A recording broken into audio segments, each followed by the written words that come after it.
তুমি মাঠে মিলে তাকাইয়া দেখো,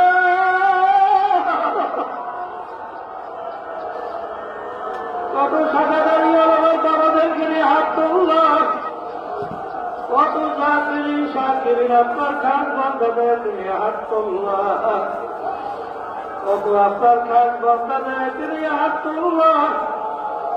আল্লাহ যেভাবে আপনার কাছে পছন্দ, এই রাতের বরকতে দয়া করে আপনি আমাদেরকে কবুল করে না, আপনার খান বন্ধা হিসেবে কবুল করে না, আমাদেরকে দয়া করে কবুল করে না। আমার বাড়ি মাঠের দিকে তাকাইয়া দেখে,